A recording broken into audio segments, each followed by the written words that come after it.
God Message Enterprises liquidation format. Example ng liquidation format.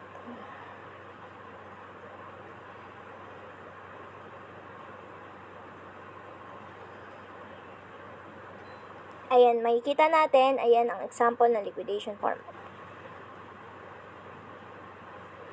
Unang bahagi, detalye ng biyahe. Ito ay manggagaling sa dispatcher. Ito, makikita natin dito ang GME Trip ID. Ayan ang example ng GME Trip ID. Plate number, driver's name, helper name 2, company, client, pickup site or delivery site. Lahat ito ay manggagaling sa dispatcher.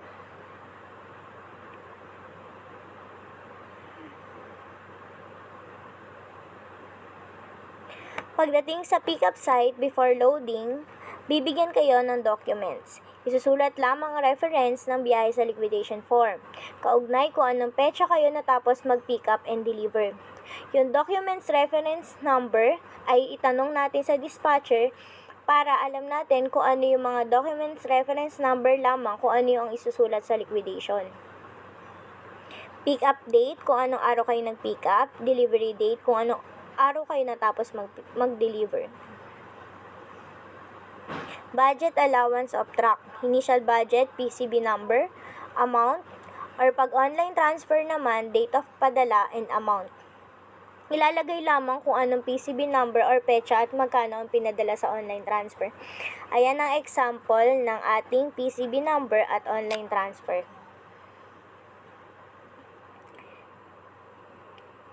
Number 1, online diesel. Bibigyan kayo ng GME code or PO para makargahan kayo sa piling gas station. Pangalawa, online booking or barko. Isulat lamang ang kabuuang halaga ng online booking. Cash expense. Lahat po ng may resibo ay lagyan ng number gaya ng pagkasunod-sunod sa liquidation form. Sa huli na lamang po kung may bali or cash advance kayo sa biyahe. Ayan po ang example ng ilalagay natin. Kung may online diesel kayo ng 500, ilalagay nyo po ay 500. Kung may online barko kayo, ilalagay nyo lang po kung magkano yung amount. For example, kay Cost Shipping, Fastcat, or kay Star Horse. Pero kung local naman po kayo, ilalagay nyo lamang po ay wala. Expenses breakdown ng cash.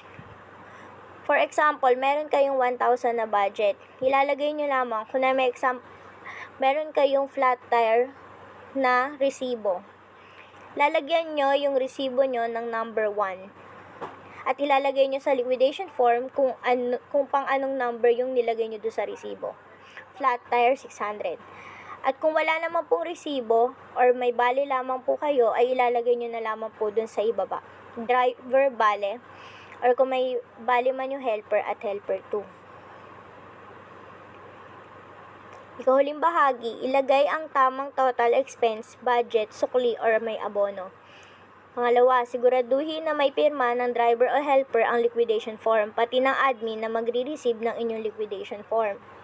Total expense, kung ang kabuuang budget nyo ay 1,000, ilalagay nyo ay total expense nyo ay 1,000.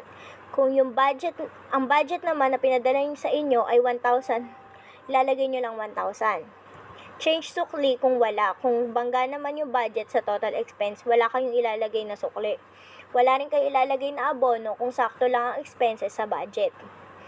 At kung may sukli man ito, ipapareceive nyo sa admin na kung sino yung magre-receive ng docs nyo kung may sukli kayo or may abono para ma-PCB voucher ang abono nyo.